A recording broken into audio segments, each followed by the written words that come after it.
అందరికీ వందనాలు. మత్తయి సువార్త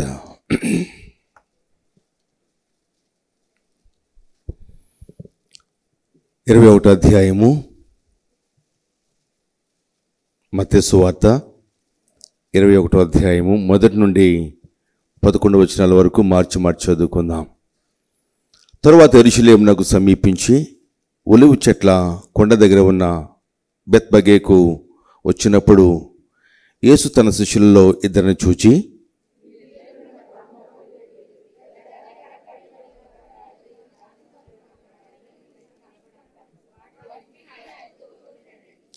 ఎవడని మీతో ఏమైనను అని నేడలా అవి ప్రభువు నాకు కావలసినవని చెప్పవలెను. వెంటనే అతడు వాటిని తోలిపెట్టునని చెప్పి వారిని పంపెను.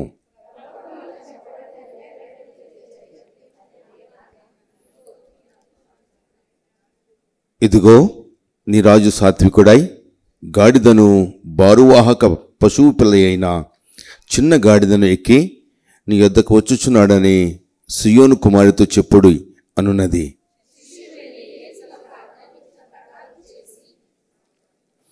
ఆ గాడిదను దాని పిల్లను తోలుకొని వచ్చి వాటి మీద తమ బట్టలు వేయగా ఆయన బట్టల మీద కూర్చుండెను.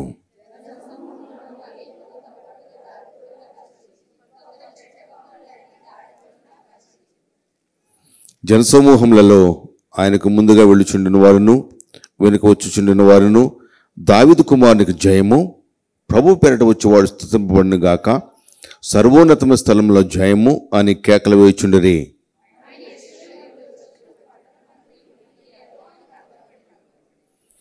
జనసమూహము ఈయన గలిలయలోని నజరేతు వాడగు ప్రవక్త అయిన యేసు అని చెప్పిరి. కనికర సంపన్నుడా, మహిమాస్వరూపి, మీ ఘనమైన ఉన్నతమైన శ్రేష్టమైన నామమును బట్టి మీకు వేలాది వందనాలు చెల్లించుకొనుచున్నాను. బలలో సమీపించక పూర్వము మీకు మాటలు మేము వినాలని ఆశ కలిగి ఉన్నాం. ఆశ కలిగిన ప్రాణమును తృప్తిపరిచే గొప్ప దేవుడు తండ్రి. నాయన, ఆశతో వచ్చినారు తండ్రి. నాయన, వారికి ఆశను, నా యొక్క ఆశను మీరు తీర్చుమని మీ సహాయం కోరుకుంటూ, మీ సహాయం అర్జిస్తూ, మాట్లాడలేనటువంటి వాడను, నోటి మాంద్యం కలిగినటువంటి వాడను, ఏ మంచి లేనటువంటి వాడను దేవా, నీ పాత్రగా నన్ను వాడుకొనమని, నీ సిలువ చోట నన్ను మరుగుపరచమని యేసు నామం పేరట బ్రతిమలాడుచున్నాను తండ్రి. ఆమేన్. ఈ దినము మనకందరికీ తెలుసు, పామ్ సండే, మటల ఆదివారము. యేసుక్రీస్తు వారు యెరూషలేమునకు ఆయన వెళుతూ గాడిద మీద ఆయన వెళుతున్నాడు. ఆయన యెరూషలేము. Who is the donkey rider? గాడిద మీద వచ్చుచున్నటువంటి ఈయన ఎవరు? Who is the donkey rider? అయితే ఇది మనము ఆయన గాడిద మీద ఎందుకు వచ్చుచున్నాడు? ఆయన ఇంతకీ ఆయన ఎవరు, ఏం చేయబోతున్నాడు అనే సంగతిలో మనము తెలుసుకోవడానికి ప్రయత్నం చేద్దాం. గాడిద మీద వచ్చుచున్నటువంటి ఆయన సకల సృష్టికర్త. ఆయన he is a creator, he is a saviour, he is our God, he is our king. ఆయన ఆదియు అంతము అయినాడు. చదవండి ప్రకటన గ్రంథము 1వ అధ్యాయము 8వ వచనము. అల్ఫయు ఒమేగయు నేనే, వర్తమాన భూత భవిష్యత్ కాలములలో ఉండువాడను నేనే అని సర్వాధికారియు దేవుడు నగు ప్రభువు సెలవిచ్చుచున్నాడు. I am the alpha and the omega. నేను ఆది ఆయనే, అంతము కూడా ఆయనే. ఆయన సర్వాధికారి. ఆయన అంత గొప్ప దేవుడు మన కొరకు ఈ భూలోకమునకు వచ్చినాడు. ఆయన ఈ భూలోకమునకు శరీరధారే వచ్చినాడు. చదవండి యోహాను సువార్త 1వ అధ్యాయం 14వ వచనము. ఆ వాక్యము శరీరధారి అయి కృపా సత్య సంపూర్ణుడుగా మన మధ్య నివసించెను. తండ్రి వలన అద్వితీయ కుమారుని మహిమ వలె మనము ఆయన మహిమను కనుగొంటిమి. ఆయన మన కొరకు మానవ రూపంలో ఆయన 100% దేవుడు, 100% మానవుడు. ఆయన అన్నిటికన్నా ముందు ఉన్నవాడు. భూమిని ఆకాశమును సృష్టించడానికి కన్నా ముందు ఉన్నవాడు ఆయన. చదవండి కొలస్సీయులకు రాసిన పత్రిక 1వ అధ్యాయము 17వ వచనం. ఆయన అన్నిటికంటే ముందు ఉన్నవాడు, ఆయనే సమస్తమునకు ఆధారభూతుడు. He is before all things and in him all things hold together. ఆయన సమస్తమునకును ఆధారభూతుడు. ఆయన అంత గొప్ప దేవుడు, అత్యంత గొప్ప దేవుడు అత్యంత తలుపుల దగ్గరికి వచ్చినాడండి ఆయన. అర్థమవుతుందా? అత్యంత గొప్ప దేవుడు అత్యంత తలుపుల దగ్గరికి వచ్చినాడండి. ఎంత విచిత్రమో చూడండి, ఎంత గొప్పదో చూడండి. అది యోహాను సువార్త 1వ అధ్యాయంలో మనకి సంగతి కనపడతాయి. ఆదియందు వాక్యము ఉండెను, వాక్యము దేవుని యొద్ద ఉండెను, వాక్యము దేవుడైండెను.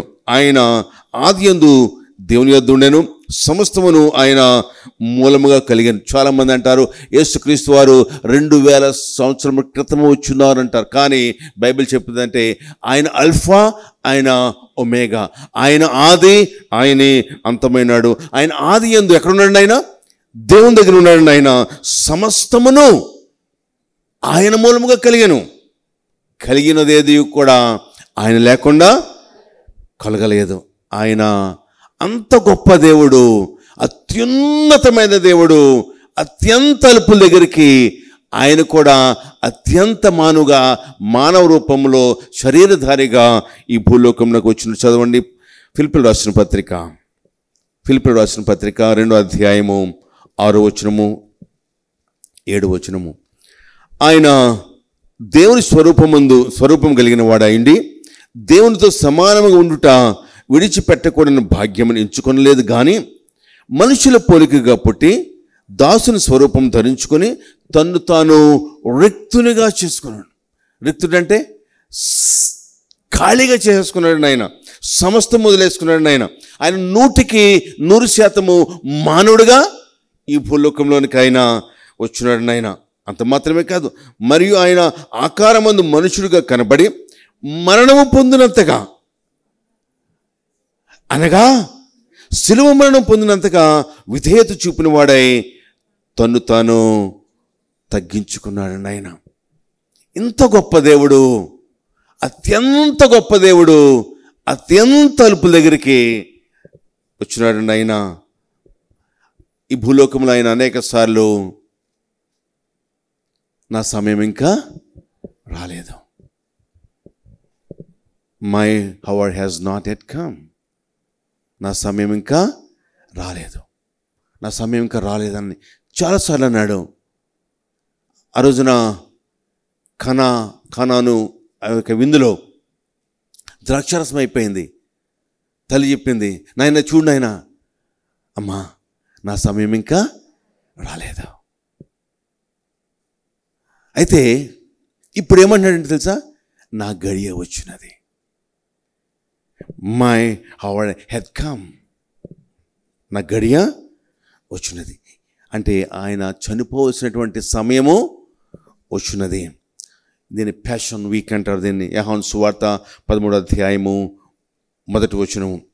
యోహాను సువార్త 13వ అధ్యాయము 1వ వచనం. తాను ఈ లోకము నుండి తండ్రి యొద్దకు వెళ్ళవలసిన గడియ వచ్చునని యేసు పస్కా పండుగకు ముందే ఎరిగిన వాడై లోకములోనున్న తన వారిని ప్రేమించి వారిని అంతము వరకు ప్రేమించను. చూడండి, ఇక్కడ ఆయన ఏర్పాటును చూస్తున్నాం మనము. యేసుక్రీస్తు అందరి కొరకు చనిపోయాడా? కాదు, ఆయన ఏర్పరచుకున్న వారి కొరకే చనిపోయినాడు. దాని గురించి ఇక్కడ చెప్తున్నాడు. చూడండి ఏమన్నాడు, లోకంలో ఉన్న తన వారిని, లోకంలో ఉన్నటువంటి తన వారిని ప్రేమించున్నాడంటే ఆయన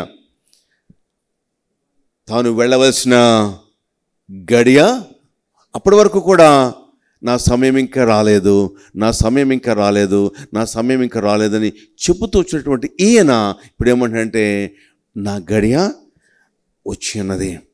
దేనికి వచ్చినది? ఆయన ఎందుకు వచ్చినాడండి? ఆయన ఏ పని చేయడానికైతే ఈ భూలోకానికి వచ్చినాడో ఆ సమయము ఆసన్నమైన. చదవండి మత్తయి సువార్త 16వ అధ్యాయము 21వ వచనము. మత్తయి సువార్త 16వ అధ్యాయము 21వ వచనము. అప్పటి నుండి తాను యెరూషలేమునకు వెళ్ళి పెద్దల చేతను ప్రధాన యాజకుల చేతను శాస్త్రుల చేతను అనేక హింసలు పొంది చంపబడి 3వ దినము లేచుట అగత్యమని యేసు తన శిష్యులకు తెలియచేయ మొదలుపెట్టినాడు. ఆయన మన కొరకు ఏం చేయాలంటండి? యెరూషలేమునకు వెళ్ళాలి, పెద్దల చేత ప్రధాన యాజకుల చేతను శాస్త్రుల చేతను అనేక హింసలు పొందాలి, చంపబడాలి, 3వ దినమున తిరిగి లేవాలి. ఇది ఆయన చేయాలనుకున్నటువంటి పని. ఈ పని చేయడానికి ఆయన సమయము ఆసన్నమైనది, ఆయన గడియ వచ్చినదండి. ఆయన ఎందుకు చనిపోవాలనుకున్నాడు? ఆయన పాపులందరి కొరకు, ఈ లోకంలో ఉన్నటువంటి మానవులందరి కొరకు చనిపోవాలనుకున్నాడా? కాదు.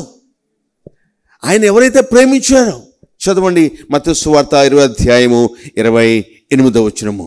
మత్తయి సువార్త 20వ అధ్యాయము 28వ వచనము. అలాగే మనుష్య కుమారుడు పరిచారం చేయించుకుంటూ రాలేదు కానీ పరిచారం చేయుటకు అనేకులకు ప్రతిగా. అనేకులంటే అనేకులు వేరు, అందరూ వేరు. అనేకులు వేరు, అందరూ వేరు. ఇక్కడేమన్నాడంటే అలాగని మనుష్య కుమారుడు పరిచారం చేయించుకుంటూ రాలేదు, అనేకులకు ప్రతిగా, అనేకులకు ప్రతిగా విమోచన క్రయధనముగా తన ప్రాణమును ఇచ్చుటకు ఆయన వచ్చినాడు. ఆయన ransom for many, not all,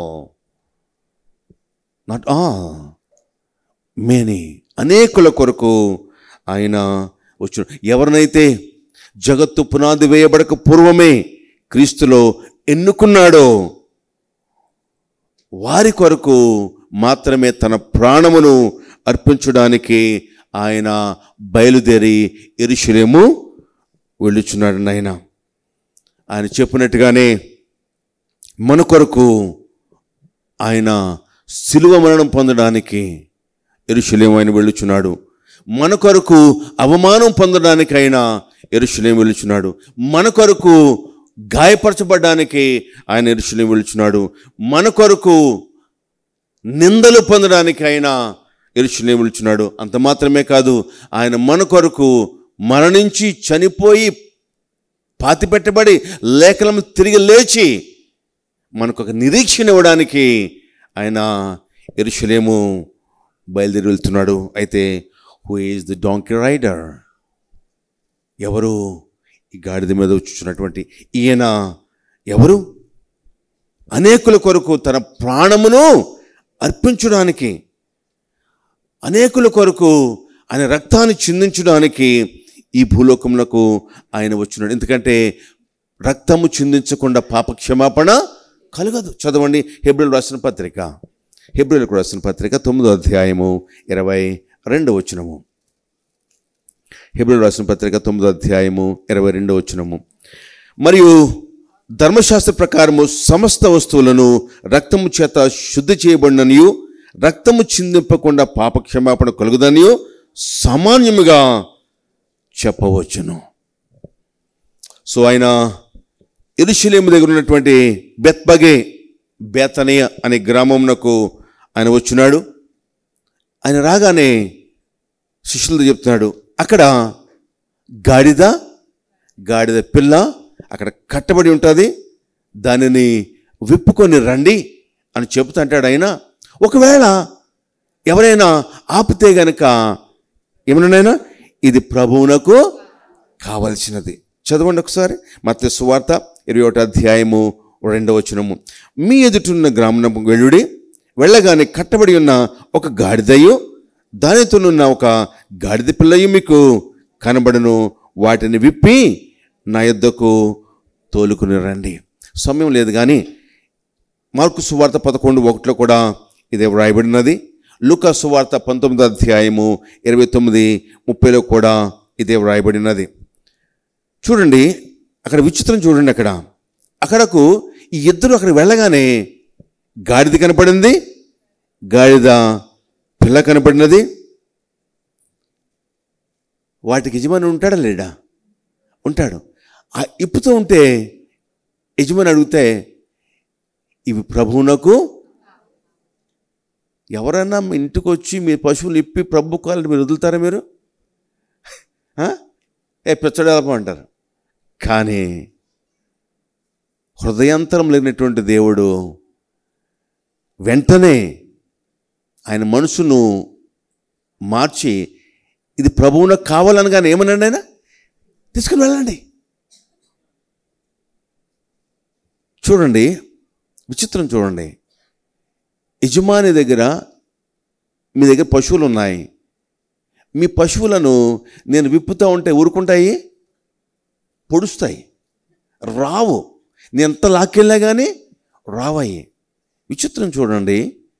విప్పగానే ఏమైందండి? అవి సాధారణంగా విప్పితే ఏమవుతాయి? పారిపోతాయి. పారిపోవలసినటువంటి ఈ జంతువులు వారిని వెంబడిస్తున్నాయి. ఇక్కడ చిన్న పాఠం మనం నేర్చుకుందాం. ఆ గాడిద పిల్ల పారిపోకుండా లోబడింది. మనం లోబడుతున్నామా? మనము మట్లాదారులో కాబట్టి బయట కొబ్బరి ఈత మట్టలు పట్టుకొని హోసన్నా హోసన్నా ప్రభువు జయము హోసన్నా హోసన్నా అని వెళ్ళడం కాదు, ఆయనకు లోబడము ముఖ్యం. ఆ గాడిద పారిపోలేదు, లోబడడానికి ఇష్టపడింది. ఆయన చెప్పినట్లు వినడానికి ఇష్టపడినది. ఆయన అధికారంలో ఒప్పుకున్నది. మనము ఈ మట్లాదివారం రోజున మనము పరిశీలన చేసుకుందాం. మనము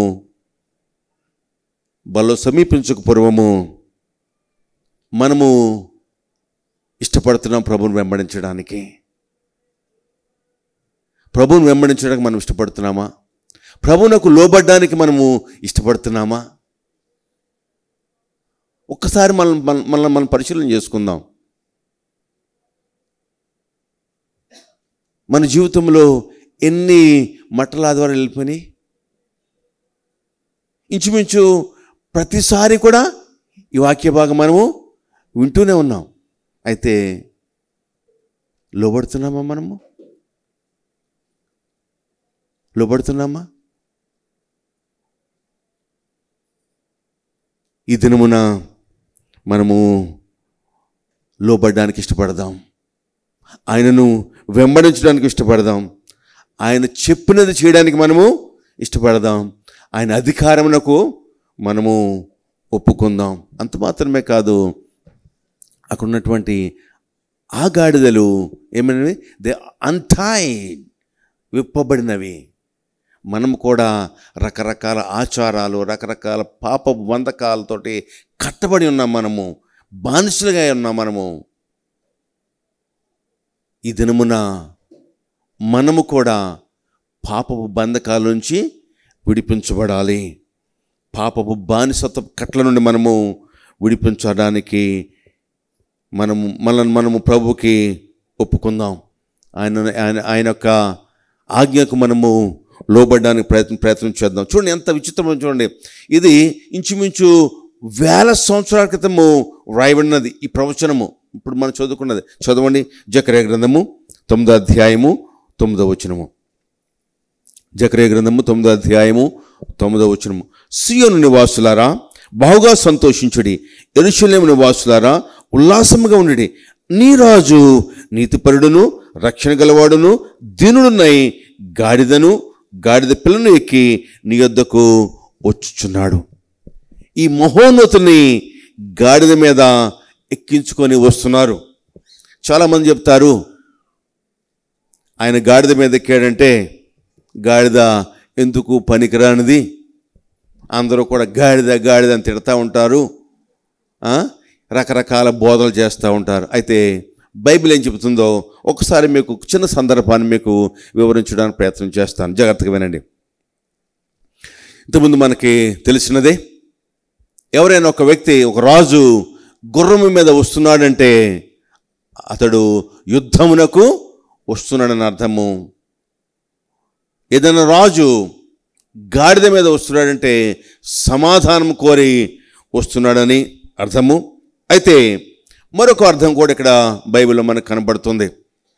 దావీదు రాజు నాడు, దావీదు రాజు బాగా వృద్ధుడై ఉన్నాడు. అయితే వృద్ధాప్యంలో హగ్గీతు కుమారుడు అయినటువంటి తన భార్యల్లో ఒక భార్య పేరు హగ్గీతు కుమారుడు అయినటువంటి అదో అనేటువంటి ఉన్నాడు ఒక అతడు. అతడు ఏం చేశాడంటే, తండ్రి ముసలివాడు అయిపోయాడు కాబట్టి తండ్రి యొక్క అనుమతి లేకుండానే, తండ్రి యొక్క ఆజ్ఞ లేకుండానే అదోని అనేవాడు ఏం చేశాడంటే తనకు తానే రాజుగా ప్రకటించేసుకున్నాడు. రాజుగా ప్రకటించేసుకుంటే ఈ సంగతి అక్కడ ఉన్నటువంటి నాతాను ప్రవక్తకు తెలిసినది. నాతాను వెంటనే బెత్షెబా దగ్గరికి వచ్చినాడు. అమ్మ బెత్షెబా, మరి నీ కుమారుడు అయినటువంటి సొలొమోన్ని కదా రాజుగా చేస్తున్నాడు, మరి ఇప్పుడు ఇక అదోని హగ్గీతు కుమారుడు అయినటువంటి అదోనిని రాజుగా ప్రకటించుకున్నాడు ఏంటి అంటే, ఆమెనది ఒకవేళ రాజుకి సంగతి తెలియదేమో అని అంటాను. అనగానే నాతాను అంటాడు, నీకు సలహా ఇస్తాను, ఆ సలహా ప్రకారం చేయి, నీవును నీ కుమారుడు క్షేమంగా ఉండాలంటే ఈ రకంగా చేయి అంటాడు. ఏమని అంటాడంటే, నీవు రాజు దగ్గరికి వెళ్ళిన తర్వాత ఈ సంగతి చెప్పు, హగ్గీతు కుమారుడు అయినటువంటి అదోని రాజ్యం వెళ్తున్నాడు, నా కుమారుడిని కదా నువ్వు రాజుగా చేస్తానది అని అది చెబుతూ ఉండు.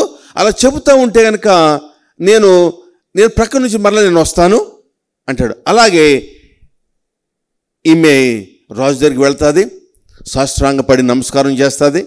చేయగానే ఏమిటమ్మా ఎందుకు వచ్చావని అడుగుతాడు. అడగానే నా కుమారుణ్ణి సొలొమోన్ని రాజుగా చేస్తాను ప్రమాణం చేసావు కదా నువ్వు, మరి ఇప్పుడేమో అదోని రాజుగా అయినాడు ఏంటిది అని అనగానే ఇటు ప్రక్క నుంచి నాతాను వచ్చాడు.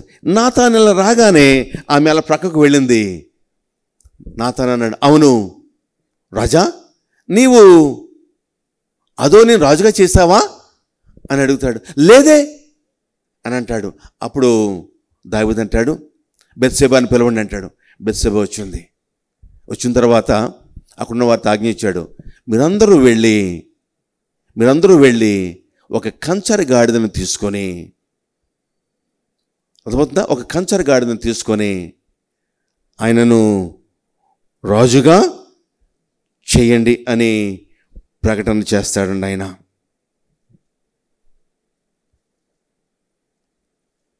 ఇక్కడ ఒక్క సగం మనం జ్ఞాపం చేసుకుందాం.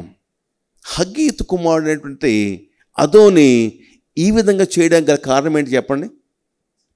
రాజు ఆజ్ఞ లేకుండా, రాజు పర్మిషన్ లేకుండా తనకు తానుగా రాజుగా చేసుకున్నాడు. కారణం ఏంటంటే ఇతడు అదోని అన్నవాడు అబ్షాలోం తర్వాత పుట్టినవాడు అండి. ఆయన అబ్షాలోం చచ్చిపోయాడు కాబట్టి విపరీతమైనటువంటి గారం పెంచుకున్నాడు, విపరీతమైన ప్రేమ పెంచుకున్నాడు. కనీసం ఇది తప్పు అని చెప్పలేదు. చదవండి మొదటి రాజులు 1వ అధ్యాయము 6వ వచనము. అతని తండ్రి నీవు ఇలాగున ఎలా చేయుచున్నావని అతని చేత ఎప్పుడూ విచారించి అతనికి నొప్పి కలుగు చేయలేదు. ఈ దినాల్లో చాలామంది చూస్తున్నాను వారి యొక్క పిల్లలను విపరీతమైన గారం పెడుతున్నారు, వాళ్ళకి విపరీతమైన గారం పెడుతున్నారు. చాలా ప్రమాదం అది. చూడండి ఇక్కడ, అతని తండ్రి నీవు ఇలాగున ఎలా చేయుచున్నావని అతని చేత ఎప్పుడూ విచారించి అతనికి నొప్పి కలుగ చేయలేదు. దీనిని బట్టి అదోని తన ఇష్టానుసారంగా జీవించున్నాడండి. అయితే బెత్షెబాను పిలిచినాడండి. పిలిచి అక్కడ ఉన్నటువంటి వారికి ఆజ్ఞ ఇచ్చినాడు. ఏమనంటే సొలొమోనుని కంచరి గాడిద మీద ఎక్కించి గిహోనుకు తీసుకుని వెళ్ళి ఈయనను రాజుగా పట్టాభిషేకము చేయండి. సో ఇదంతా మీకు మొదటి రాజులు మొదటి అధ్యాయంలో మీకు కనపడుతుంది. ఇప్పుడు చెప్పండి, గాడిద మీద ఎక్కించేది నీచమైందనా? గాడిద మీద ఎక్కించింది ఎందుకు పనికిరానిదనా? కాదు. ఎందుకు? రాజుగా చేయడానికి. యేసుక్రీస్తు రాజుగా ఇప్పుడు ఎక్కడికి వెళుతున్నాడు? ఆయన యెరూషలేము వెళుతున్నాడు. ఇంతకుముందు మనం చెప్పిన రీతిగా ఒక రాజు గుర్రము మీద వస్తుంటే యుద్ధానికి వెళుతున్నట్లు, ఒక రాజు గాడిద మీద వెళుతుంటే సమాధానంతో వెళుతున్నట్లు. అయితే వారు అనుకున్నారు రాజుగా తీసుకుని వస్తున్నారు, రాజుగా ఆ గుర్రం మీద ఎక్కించుకొని యెరూషలేములో జయోత్సవంతో హోసన్నా హోసన్నా అని యేసుప్రభుకి ముందున్నవారు, యేసుప్రభుకి వెనకలున్నవారు కేకలు వేస్తున్నారు. అనేక మంది బట్టలు పరుచుచున్నారు, అనేక మంది పచ్చని కొమ్మలు పరుచుచున్నారు. హోసన్నా హోసన్నా హోసన్నా అంటే అర్థం ఏంటి? రక్షించువాడు, is a saviour, is a rescuer. ఆయన రక్షించేవాడు. ఆయన వాళ్ళ యొక్క ఆలోచన ఏంటి? ఇప్పటి వరకు మనము రోమా బానిసత్తులు ఉన్నాం. మనము రోమిల నుండి, రోమా బానిసత్వం నుండి మనలను విడిపించడానికి ప్రభు అనేటువంటి యేసువారు మెస్సయ్య వస్తున్నాడు అనేటువంటి ఆలోచనలో వారు ఉన్నారు. చదవండి మత్తయి సువార్త 20వ అధ్యాయము 9వ వచనము. జన సమూహములలో ఆయనకు ముందుగా వెళుచుండిన వారును వెనుక వచ్చుచుండిన వారును దావీదు కుమారునికి జయము, ప్రభువు పేరట వచ్చువాడు స్తుతింపబడును గాక, సర్వోన్నతమ స్థలంలో జయమని కేకలు వేయుచున్నారు. ఇంచుమించు 1200 సంవత్సరాల క్రితమే దావీదు చేత ఈ ప్రవచనము వ్రాయబడినది. చదవండి కీర్తన గ్రంథము 118వ అధ్యాయము 25వ వచనము. కీర్తన గ్రంథము 118వ అధ్యాయము 25వ వచనము. యెహోవా పేరట వచ్చేవాడు ఆశీర్వాదం పొందును గాక, యెహోవా మందిరంలో నుండి మిమ్మును దీవించును. యేసు ప్రభువారు గాడిద మీద యెరూషలేము వస్తున్నారు. అనేక మంది కింద ఏం చేస్తున్నారండి? బట్టలు పరుచుతున్నారు. ఈ బట్టలు పరచడం కూడా దేనికో తెలుసా మీకు? ఒక రాజుగా వస్తున్నప్పుడు, గాడిద మీద వస్తున్నప్పుడు బట్టలు పరచడం దేనికంటే రాజుకు సూచన అది. ఇప్పుడు యేసు ప్రభువు రాజుగా యెరూషలేము ఆయన వెళుతున్నాడు ఆయన. అయితే యెరూషలేము పట్టణం అంతా కూడా సందడిగా ఉన్నది, సందడిగా ఉన్నది. ఎందుకంటే యేసు ప్రభు ముందున్న వారు కూడా ఏమంటున్నారు? హోసన్నా హోసన్నా హోసన్నా అని, జయము జయమని అంటూ ఉన్నారు.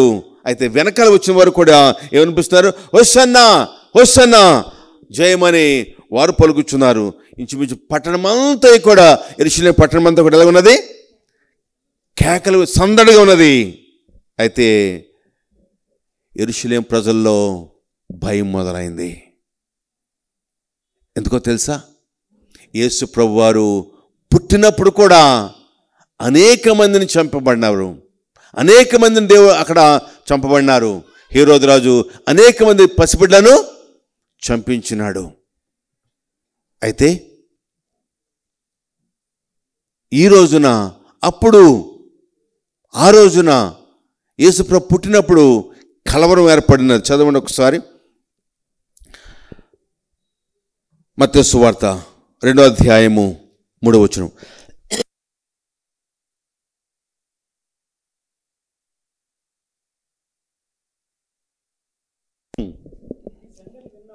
హేరోదు రాజు ఈ సంగతి విన్నప్పుడు అతడును అతనితో కూడా యెరూషలేము వారందరూ కలవరపడరి.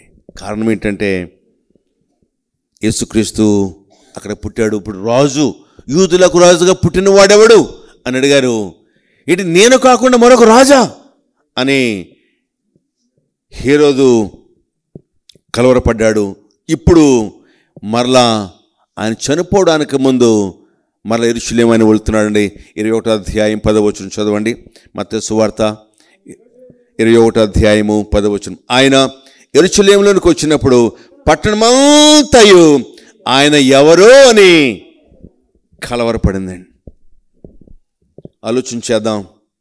పట్టణమంతా కూడా అంటే దీన్ని బట్టి యేసుక్రీస్తు యెరూషలేము రావడము ప్రతి వ్యక్తికి తెలుసు.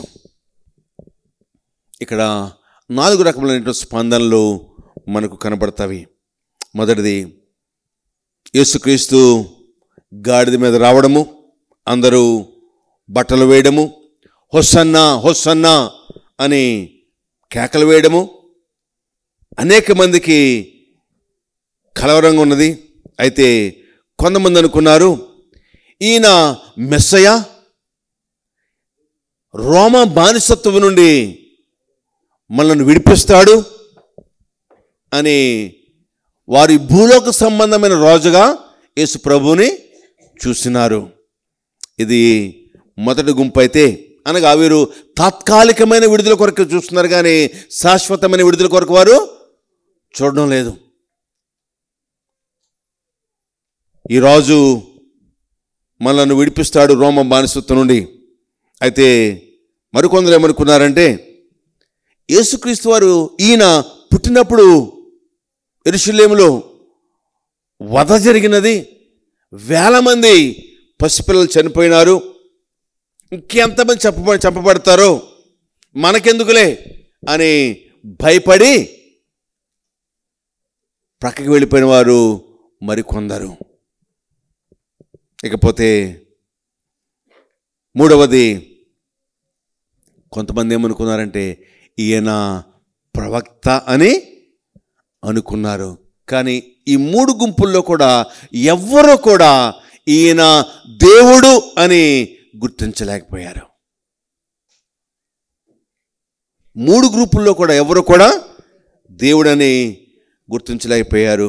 అయితే 4వ గుంపు ఉన్నది, ఈయన నిజముగా దేవుని కుమారుడు, నన్ను శాపము నుండి, పాపము నుండి, నిత్య నరకము నుండి విడిపించడానికి వచ్చినటువంటి గొప్ప దేవుడని రారాజుగా ఆయనను స్తుతిస్తున్నారు.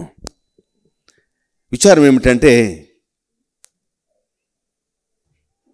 33.5 సంవత్సరములు ప్రభు భూలోకంలో ఉన్నాడండి ఆయన. అయితే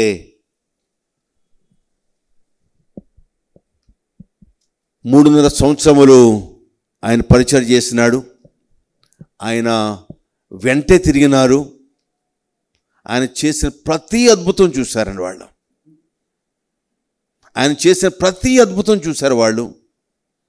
ఆయన వెనకాలే ఉండి ఆయన పెట్టిన ఆహారం తిన్నారు వాళ్ళు. ఆయన చేసే ప్రతి అద్భుతాన్ని కళ్ళారా చూస్తున్నారు, అనేక మంది అనుభవించున్నారు. వీళ్ళందరూ ఏమైపోయారు?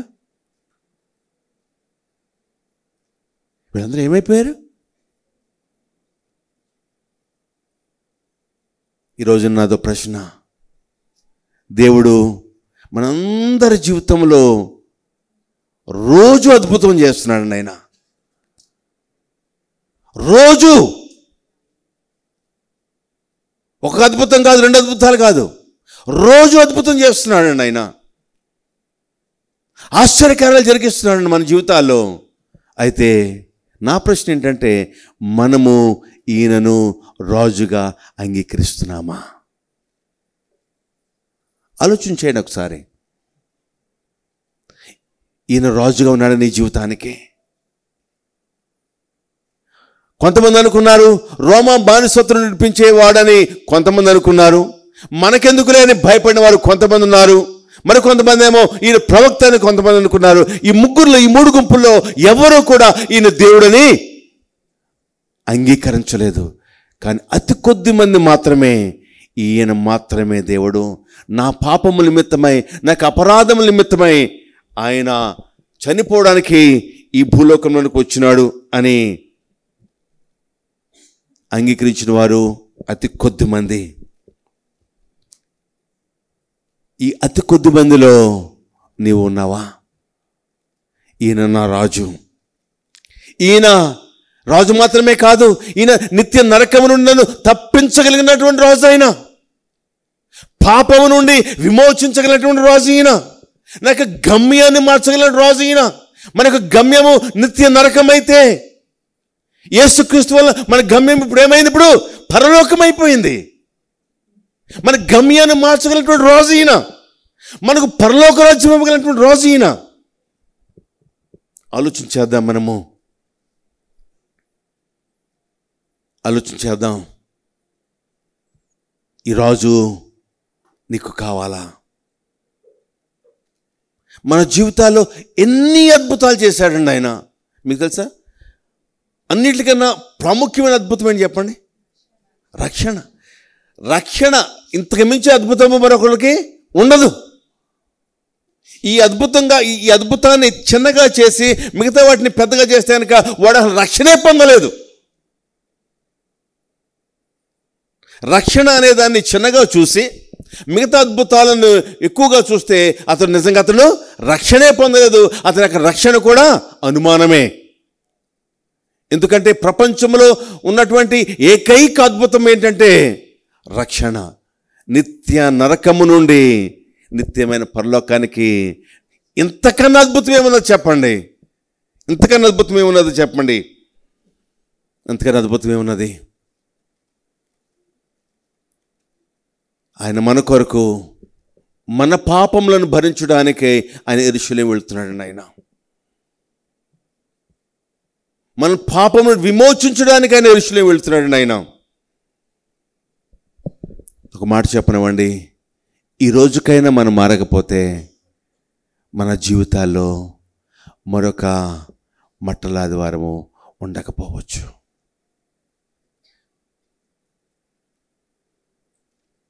రోజుకి ఎంతమంది చనిపోవట్లేదండి?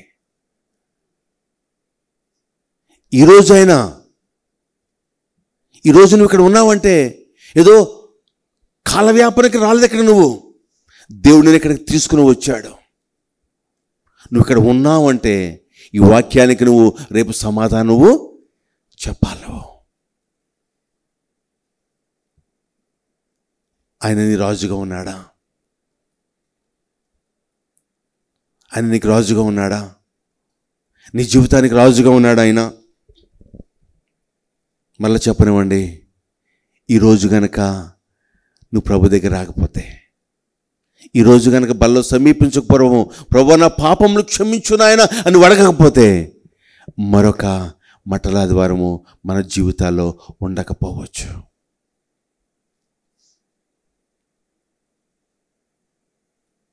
ఆయన అంటున్నాడు, చదవండి.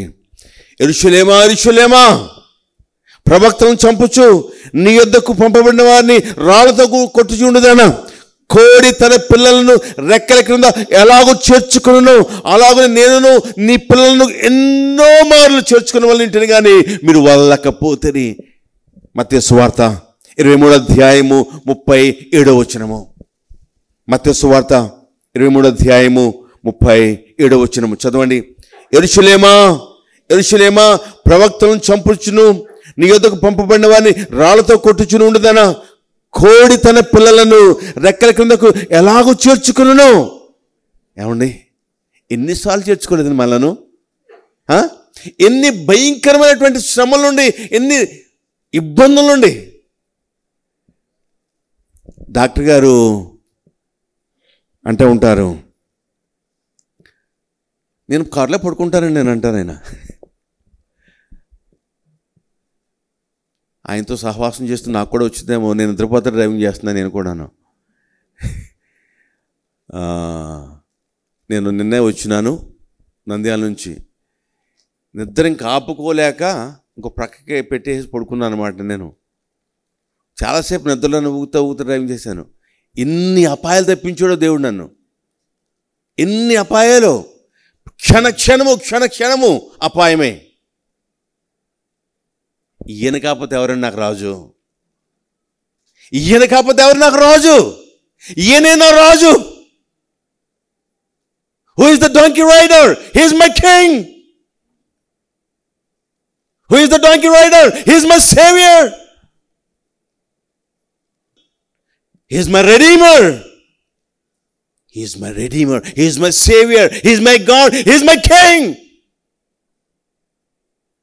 ఆయన నా రాజు, ఆయన నా దేవుడు, ఆయన నా విమోచకుడు. పాపము నుండి, శాపము నుండి ఆయనను విమోచించినటువంటి వాడు. ప్రియమైన దేవుని సంగమా, ఈరోజు ఆయన మనము ఆయన సన్నిధికి రాకపోతే, ఆయన వేడుకోకపోతే, బల్లో సమీపించక పూర్వము, ప్రభు నేను పాపిని నాయన, నా కొరకు మీరు శిలువలో వేలాడుతున్నారు, నా కొరకు మీరు చనిపోయినారు, నా కొరకు మీరు పాతి పెట్టబడినారు, నా కొరకే మీరు తిరిగి లేచి నాకు ఒక నిరీక్షణ మీరు ఇచ్చినారు దేవా. మీ నామమున కొందనాదైనా.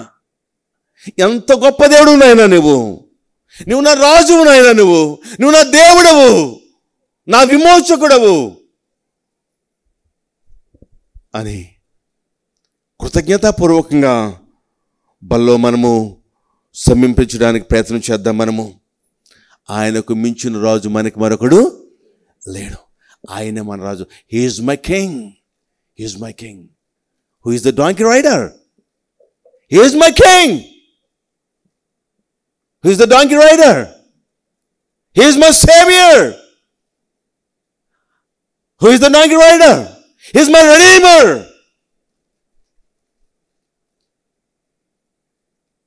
ఆయన మనల్ని విమోచించిన దేవుడు. మన పాపం నిమిత్తమై, మనకు అపరాధముల నిమిత్తమై ఆయన శిలువలో వేలాడడానికి, మన కొరకు బలి అయిపోవడానికి యెరూషలేము అని వెళ్ళుచున్నాడు ఆయన. ఎవరైనా చనిపోవడానికి వెళ్ళేటప్పుడు సంతోషంగా వెళ్తారా?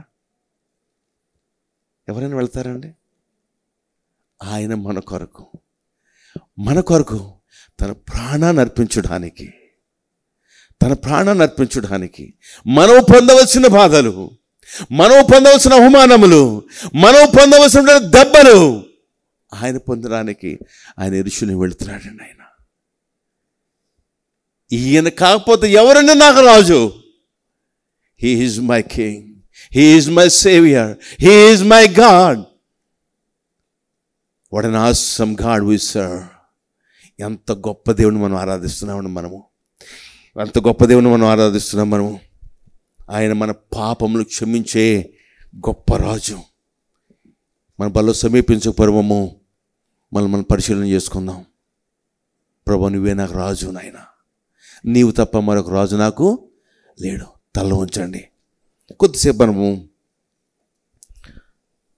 ప్రార్థన చేద్దాం.